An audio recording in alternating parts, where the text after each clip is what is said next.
रानी नृपति अतिथि के भेषा, भागी बचे काहू नहीं पेशा। कर मोद्रिका एक नृप चीन्हा, बेच कछुक दिन भोजन कीन्हा। बेच करके कुछ दिन भोजन किया। नातेदार रही पितु मामा, रानी सहित गयो ते धामा। तहाँ नहीं कछु आदर पायो, बहुरी भूप भगनी घर आयो। अपने नातेदार रिश्तेदारों के यहाँ गए, वहाँ कोई आदर नहीं मिला। बहन के यहाँ गए, वहाँ भी कोई आदर नहीं। 3 दिन में सब अनखाने लगे, अपमान करने लगे, भोजन टाइम पर नहीं देते थे। राजा रानी दोनों दुखी हो गए कि अब किसी रिश्तेदार के यहाँ मत चलो। रिश्तेदार के यहाँ भी ज्यादा दिन आप नहीं टिक सकते हैं, इसलिए अपनी स्वयं व्यवस्था को मजबूत करिए। राजा रानी दुखी हो जाते हैं, एकांत में बैठकर रो लेते हैं कि आज हम इस दशा में पहुंच गए। ये सब मामा भी आते थे, खूब मिलते थे, राजमहल में रहते थे हमारे। आज मामा भी 2 दिन बाद भोजन नहीं देना चाहते। इसलिए ज्यादा मामा वामा के चक्कर में भी मत पड़ना, बस स्वयं सेल्फ डिपेंड बनो। जानिया भाव जनक लघु भाई, तिनके निकट गयो चली राई। और जब कुछ नहीं बचा तो अपने पिताजी के छोटे भाई के यहाँ चल कर गए कि शायद हमारे चाचा जी कुछ मदद करें। उन्होंने भी हरी झंडी दिखा दिया, कुछ नहीं। दुख जब आता है हर इंसान को तोड़कर रख देता है। सुख आता है इंसान के मन में अभिमान भर देता है। जो सुख में अभिमान न करे और दुख में टूट न सके, उसी को लौह पुरुष कहा जाता है। वो लौह लेडी होती है जिसको दुख दुखी न कर सके और सुख अभिमानी न बना सके। और याद रखना, जिसको कांटों की राह पर भी रोना ना आए, हंसते मुस्कुराते हुए कांटों के पथ पर जो चलना सीख जाए, वही संसार में लौह पुरुष कहलाता है, लौह कामिनी कहलाती है। बोलिए सदगुरु भगवान की जय। भूखन मरन लगे नृप रानी, भिक्षा के युक्ति तब ठानी। राजा रानी भूखों मरने लगे, स्थिति गंभीर हो गई। तब भिक्षा मांगने की योजना बनाया कि अब भिक्षा मांगो। आपके पास में भिक्षुक कोई आए, थोड़ा कंडीशन भी देख लेना ये किस स्थिति में आया।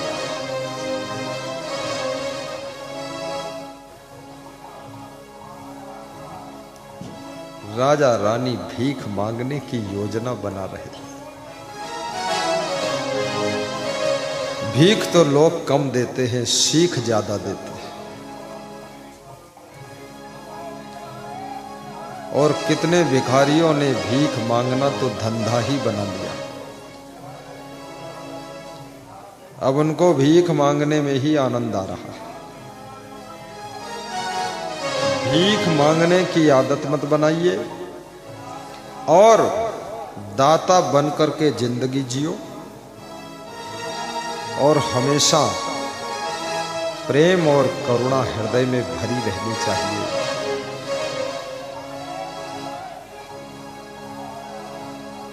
भूखन मरन लगे नृप रानी, भिक्षा तेरी युक्ति तब ठानी। व्यास गादी आशीर्वाद देती है कि आप हमेशा दाता बनकर के रहें, कभी भीख आपको ना मांगना पड़े।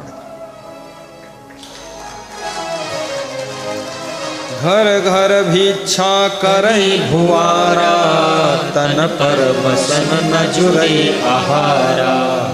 घर घर भीख मांगते हैं, शरीर पर कपड़ा नहीं मिल पाता है और भोजन भी ठीक ठाक मिलता नहीं।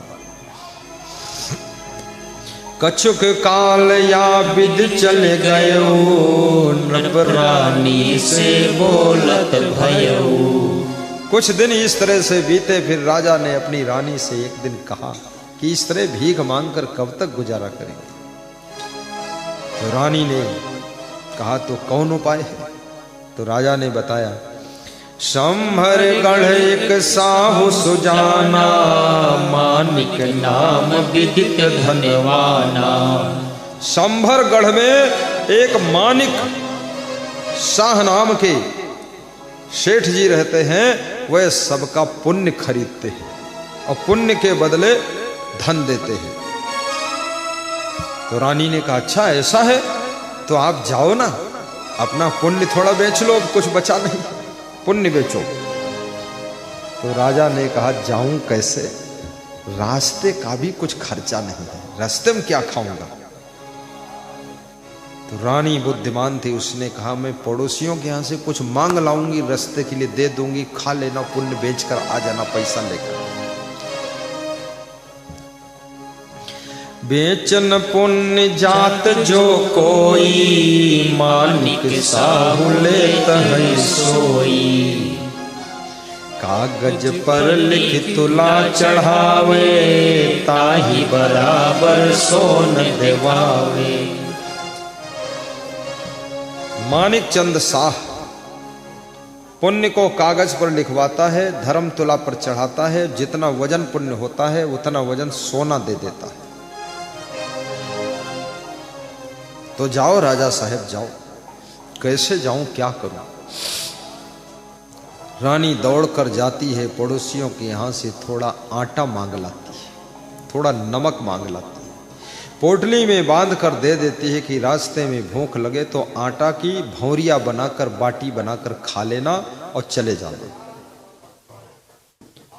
जहां सुमति तहाँ संपत्ति नाना, जहां कुमति तहाँ विपत्ति निधाना। देखिए राजा रानी में सुमत है तो फिर संपत्ति आने वाली है, जुगाड़ बन गया। राजा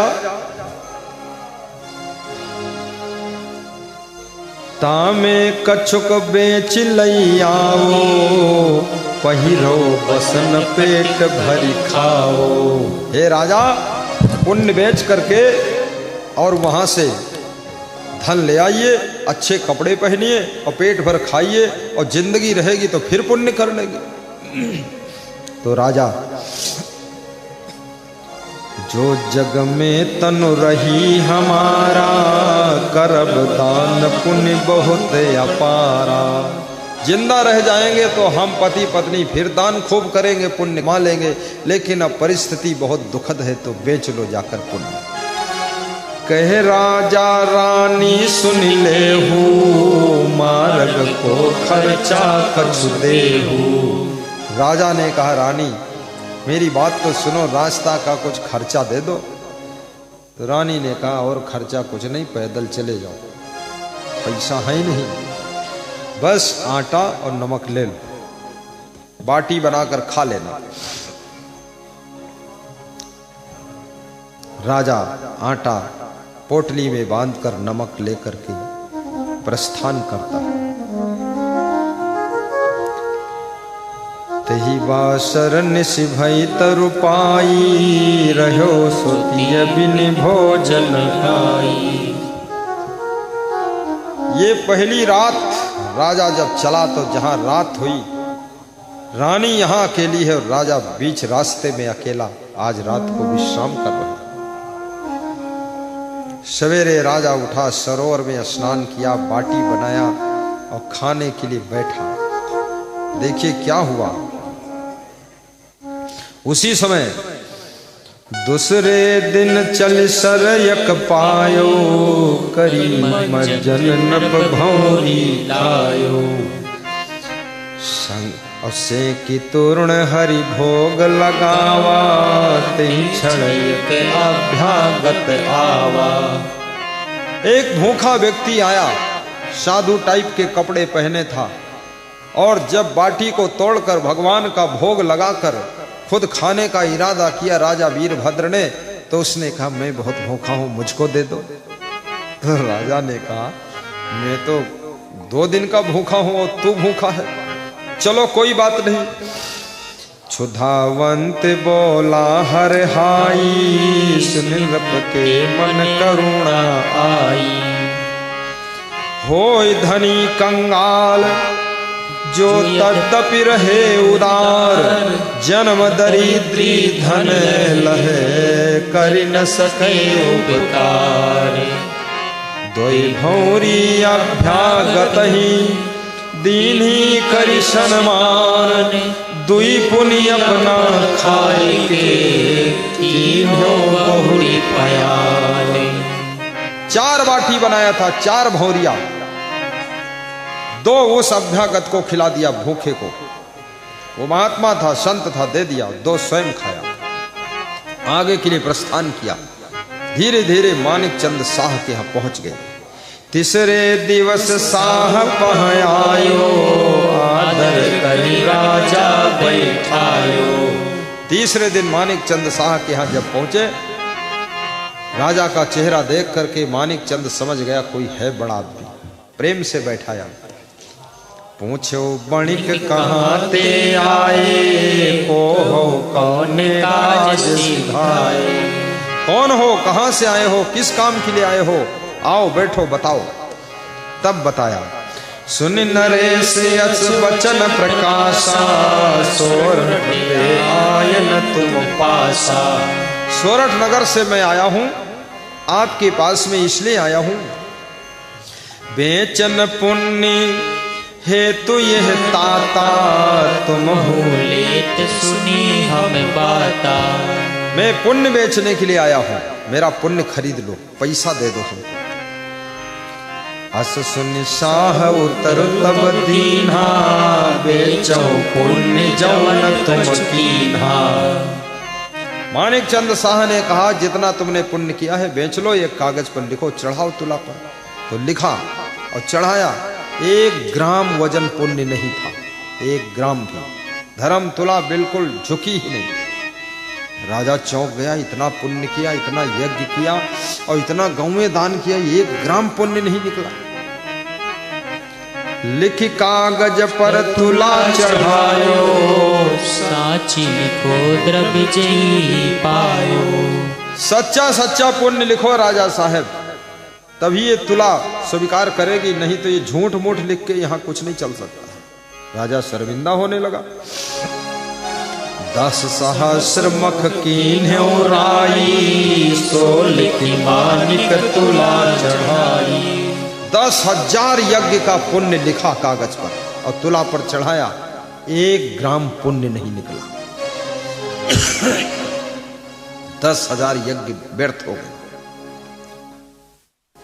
पलरा दो रहे समाना, रति न चढ़ा मही पल जाना। 10,000 यज्ञ का पुण्य लिख करके तराजू के धर्म तुला के एक पल्ले पर चढ़ाया, 1 ग्राम वजन पुण्य नहीं निकला। तो राजा लज्जित हो गया, शर्मिंदा हो गया कि सब लोग क्या कहेंगे। तो जो कार्यकर्ता थे, कर्मचारी मानिक चंद शाह के, वो हंसने लगे। कुछ लोग होते ना ठेलुहा, हंसे लगे, हंसी कर दे, अरे तुम हो झूठ चढ़ावत, बहुत बेईमान आदमी हो यार, सही सलामत लिखो। ऐसे बोले। बोला साहो और लिख धरहु, साची लिखो झूठ परिहरहु। मानिक चंद बोला और पुण्य लिखो, सच्चा लिखो, झूठ न लिखो, झूठ न चलिए, धर्म तुला। राजा बड़ा शर्मिंदा हुआ।